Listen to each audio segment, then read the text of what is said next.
my boy Parker, who is the owner of MaidThis Phoenix. He's one of our newest franchisees, been here for a few months, here to share his story. Parker, I'm excited to have you, man. Yeah, nice to be here, Neel. Appreciate the invite. Of course, man. How long have you been in MaidThis, by the way? So, bought the franchise in February, officially launched May 6th. So, a couple months.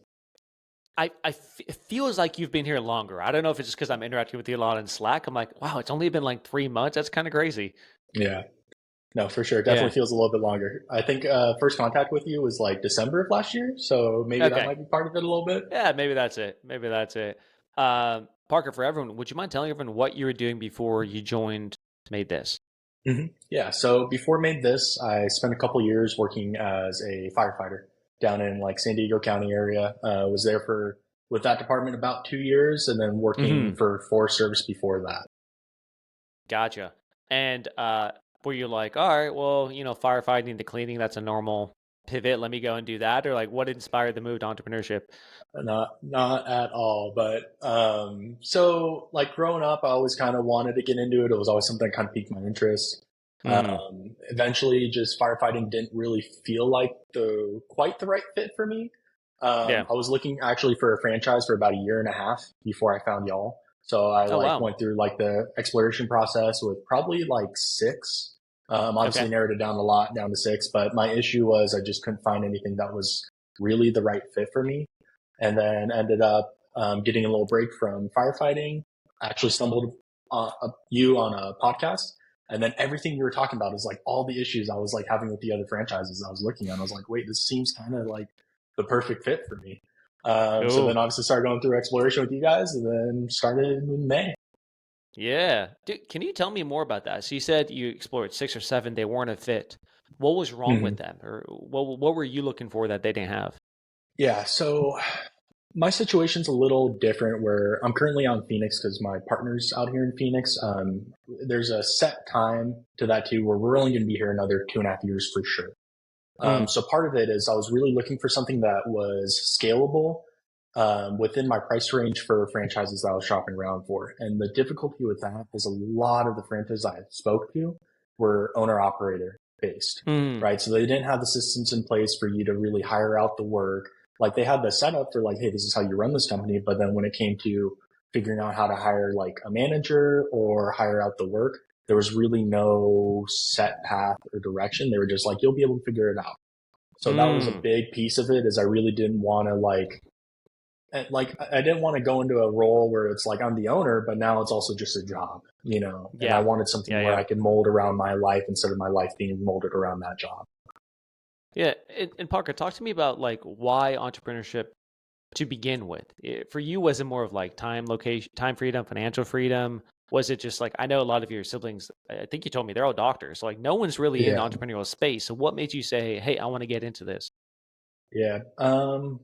To be honest, so my parents owned a pharmacy for a couple of years when I was growing up. I got to kind of Hmm. see their process through that, and that's what kind of initially piqued my interest. And just going through college, I got a degree in biology, worked a little bit for like a Hmm. marine tech company, then went into firefighting. It's just like my issue with all those is like it wasn't as cliche as it is, it just wasn't challenging enough.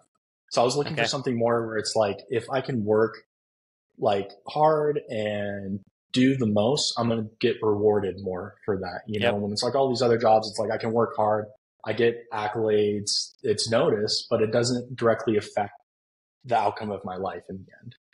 And so this was really Yep. something where it's like the hard work I'm putting in directly benefits me. I like it because every day is different. I'm the marketer, in charge of operations. I'm in charge of HR. Like I'm Hmm. hiring. I just get it. Every day is different, and I'm really just like going at it.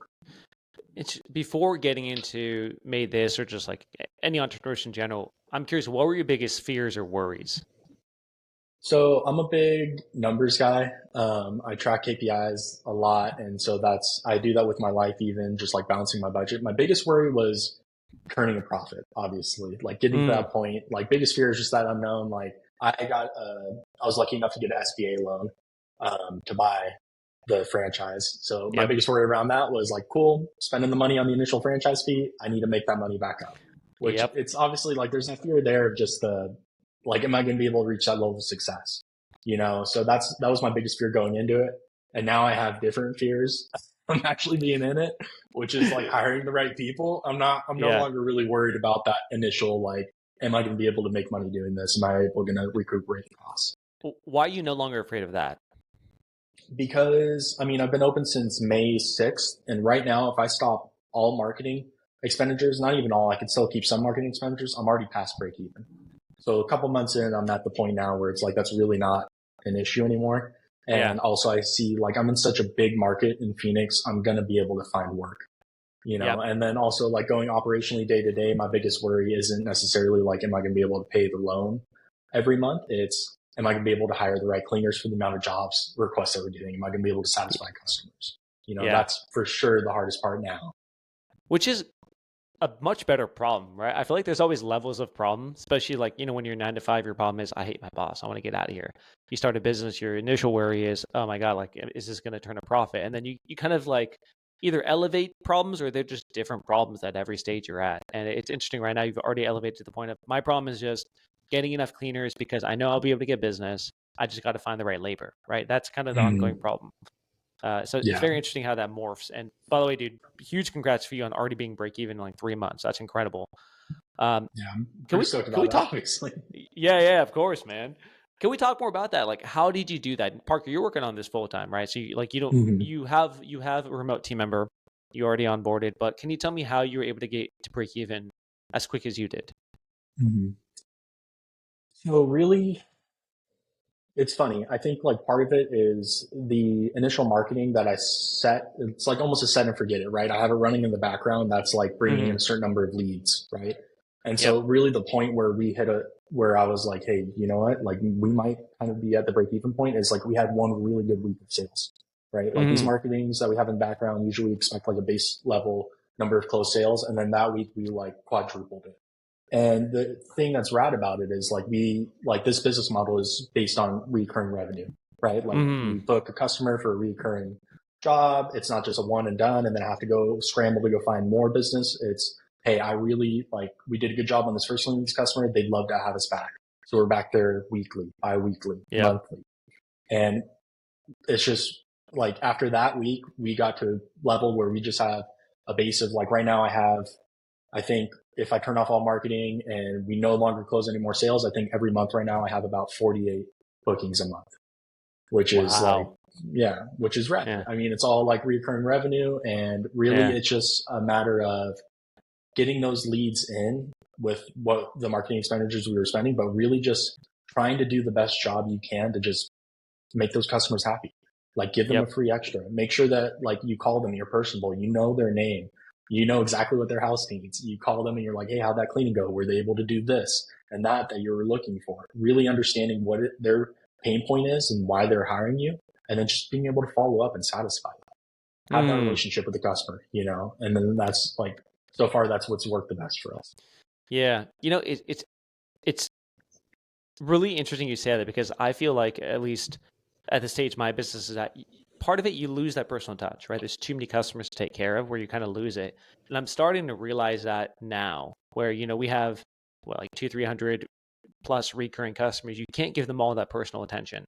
Um, but I've realized that's causing churn, right? Because you can't give them that personal level of attention. Now, if at the beginning when you onboard a brand new weekly customer and you give them that personal attention, you have a relationship with them, that's kind of all you need, right? Like that's kind of the beauty of what you said before. Of it. In a recurring revenue business model, you take care of a handful of customers and that pays dividends forever. It's not something where you need to build a relationship. It's one time and you're like, great, it's gone, and that equity I've put into that relationship's gone. But it's kind of always going back to the fundamentals. And I feel like what you've already understood really quickly is if the relationship's strong at the beginning, it's going to last a long time.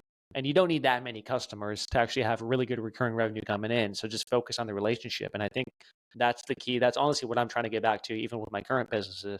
How do we get way more personal? Because you don't need that many. Like you really don't need that money, but as long as you take care of the right ones. So it's really cool that you already understood that. And Parker, I'm curious, of the customer mix you mentioned, how many are Airbnbs versus residential? So actually, we just have one Airbnb we onboarded. I'm in the process of onboarding another Airbnb host. So most of it's residential. And part of that is because here in Phoenix, obviously, when it gets hot, Airbnb market kind of plummets. So we're Yep. starting to get into the busy season. So that's why we're getting even more inflow of leads coming in for short-term rental cleans and Airbnb hosts. But so far, it's primarily just residential. So I'm already at this point without really tapping into that section of the market yet. Gotcha. Okay. Very cool. Um, and Parker, it's been 3 months now. I'm curious, what has been the hardest part for you so far? Hardest part's definitely hiring. I Yep. mean, Always. you can do the best you can, and I'll hire great crew members who do a great job, and then all of a sudden in 1 week they just stop replying or they don't show up. Mm. And then it's just I can't really I don't know psychology that well. I can't say what does it, but Yep. we try our best. We think we have good people. Sometimes we don't, but other times we do. And I mean, so far I've done hundreds of interviews and I have a few teams, but two that I really trust. So Yep. it's hard to get to that point where you have people where you're like, hey, I know as soon as I say assign them to this job, they say they have it, I can fully trust them. I don't really have to worry about it. So that's the Yep. hardest part because that's what causes our most headaches too. The most disappointment with customers is just if cleaners don't do their jobs right and we have to follow up, give them discounts or fix it somehow. Exactly. Yeah, that's the product you're selling, right? So you got to make sure that funnel stays tight. Um, Mm. Parker, from your expectations getting into it, I'm curious, what has been the biggest surprise so far where it was different from what you expected? I honestly thought it was going to be more of a grind to get leads coming in. I mean, Hmm. it's still a grind, but in my head, I was thinking I was going to be chasing people every day just to be like, here's my business. Like, please use us. But Yep. that's not, there's points of that where yeah, community marketing, that's not really what you do, but you want to build relationships, meet people in person. But generally speaking, I don't have to go and chase people. Hmm. We're getting good word of mouth. Our ratings are great. People find us online. This morning I had somebody just book us via our website. Didn't have any interaction with them. They didn't find us via any of our marketing streams. They just found us via our website, SEO. so it's Yeah. yeah, we just have some things coming in where it's I really thought that was going to be harder was to get leads coming in Hmm. and closing sales. Yeah. Why do you think that is, by the way? Is it just like the marketing you're doing is humming? Is it that you have enough base where now they're referring people? Like, what do you attribute that to? I honestly think it's our follow up process with our customers. I mean, for starting in 3 months or in May, I had now have about 30 reviews on Google Mm. and they're all 5 stars. So we're a newer company, but I'm already competing with 30 reviews is what some of my competitors who have a couple of years are at. So I think Yeah. that really helps. And people are go and look at that and they're like, hey, these people seem like they do great work. I'm going to try them out. And I think part of it too is in my head when I was first getting started out, a big fear was we're brand new. Why would anybody use this without reviews? When in reality, it's not like customers are, when they search for cleaning in Phoenix, I mean, they do get a lot of results, but it's not like they get all 20 of the competitors, all 20 of the different businesses in the area right in front of their face. And they're just like, cool, this one has the most reviews. We're going to pick that. They get a couple items. We may be one of them. And then for some reason, they just decide to use us, whether it be SEO, whether it be our other marketing streams. And we're just the ones that they click. And from that point, it just takes them reaching out. And at that point, we'll sell them. Because I Yep. mean, I think we give great customer service. We have great cleaners onboarded, and we're going to do a good job. So at Yep. that point, they're hooked as soon as they just try us out. Yeah, exactly. And it's always wild because even though other people have a lot more reviews, they don't pick up the freaking phone. It's just wild, right? And it's just kind of a low bar in this industry, at least when you stack yourself up against competitors. So better customer Mm-hmm. service, actually picking up the phones, good sales script. It makes a really big difference, at least from what I've seen. Yeah, and that's something when I got a little busier and I was like, man, I can't I'm in meetings, I can't answer the phone right away. That's when I made the choice I need to hire somebody out for that because I know how important that is just to answer the phone. And so you hired someone full time, pretty quick, maybe like a couple months after you started. Is that right? Mm-hmm. So I think I hired him in about mid to late June, so a month and a half in. Which I know when I talked to you originally, I was like, oh, I'm not going to hire a office staff worker for at least 8 months. And then I got in, I was like, I need to hire somebody before it Yeah. gets too late. I thought I hired him preemptively too. I was like, I don't know if I have enough work for him. But it's funny because as soon as I hired him on, I don't know if it's hiring him on or I just timed it right, but now we have plenty of work for him to do. and plenty Yeah. of customers calling in, you know? Yeah, it's funny how like it kind of collapsed time compared to your original expectation. So like for example, when you had your first budget and you mentioned you're very numbers focused, when did you picture yourself breaking even? And you mentioned like when did you picture yourself hiring your first team member? Yeah. So I pictured breaking even. I was pretty conservative with my numbers, or trying to be at least, and I was figuring it'd be somewhere around the 1 year mark. So I was expecting around April, end of April of next year.